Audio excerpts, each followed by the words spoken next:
Body mass index is a tool used for measuring health. It's considered a quick way to see if someone is at a healthy weight. BMI is calculated by dividing a person's weight in kilograms by the square of their height in meters. Let's say a person weighs 61 kilograms and their height is 1.68 meters. Therefore, their BMI would be 21.6. The unit of BMI is kilograms per meter squared. BMI was invented by Belgian scientist Adolphe Quetelet in 1832. He used it to calculate the size of the average man.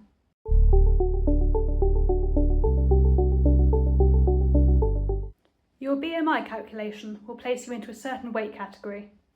If your BMI is below 18.5, you're underweight. Between 18.5 and 24.9, you're at a healthy weight. Between 25 and 29.9, you're overweight, and above 30, you're considered obese. BMI is a useful proxy for obesity and related health problems. Obesity is a major public health challenge for the UK. It's associated with type 2 diabetes, cardiovascular disease, joint problems, and some cancers. However, BMI isn't a perfect way of measuring health. An over-reliance on BMI in healthcare settings can lead to misdiagnosis, bias, and promotion of eating disorders.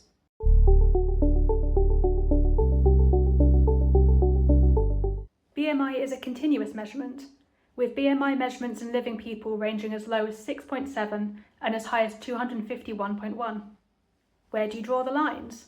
How does one decide who makes the cut-off into healthy and who doesn't? In 1998, the United States lowered its healthy weight cut-off significantly, redefining 25 million Americans as overweight, literally overnight. Towards the other end of the scale, some health professionals consider a BMI of 20 to be a more suitable cut-off point for the underweight category, not 18.5.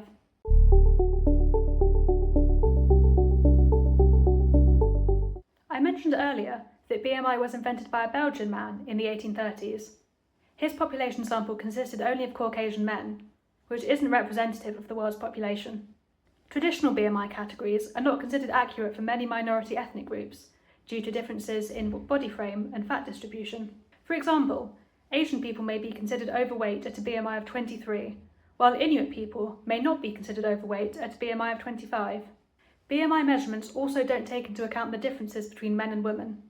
Thanks to testosterone, men have a higher muscle-to-fat ratio than women.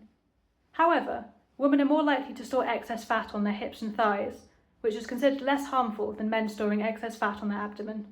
Plus, BMI calculations are not accurate during pregnancy.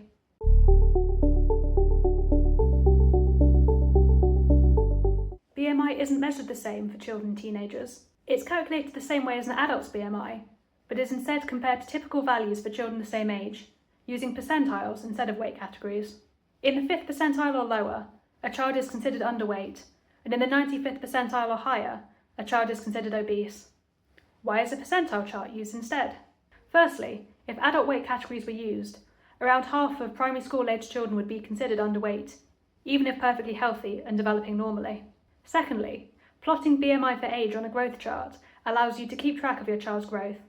Significant drifting from their percentile suggests rapid weight gain or failure to thrive. Medical professionals often consider traditional BMI categories to be unsuitable for the geriatric population. A healthy BMI for elderly people is between 23 and 29. This is because higher BMIs are associated with a better nutritional state and greater energy stores. These provide a protective effect against chronic health conditions that develop during old age.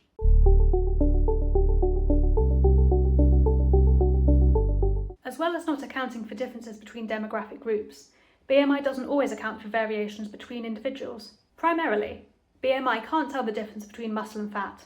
Athletes and very active people have more muscle than most people. Muscle is denser than fat, so these individuals may have a high BMI despite appearing lean.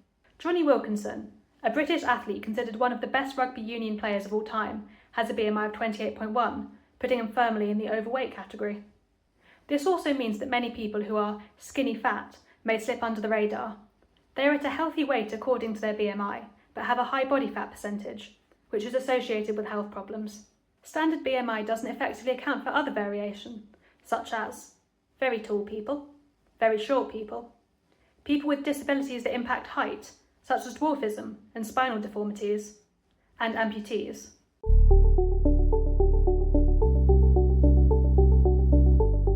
most weight management resources are aimed at those who are overweight or obese, but being underweight comes with its own health risks.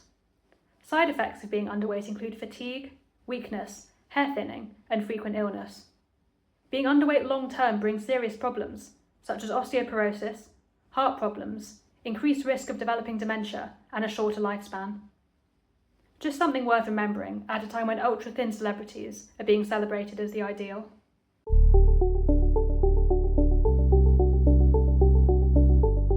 Quetelet himself never intended for BMI to be used as a means of medical assessment.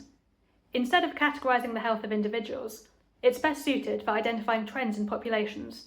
For example, the Welsh county borough of Blaenau Gwent is a deprived area that experiences high obesity rates.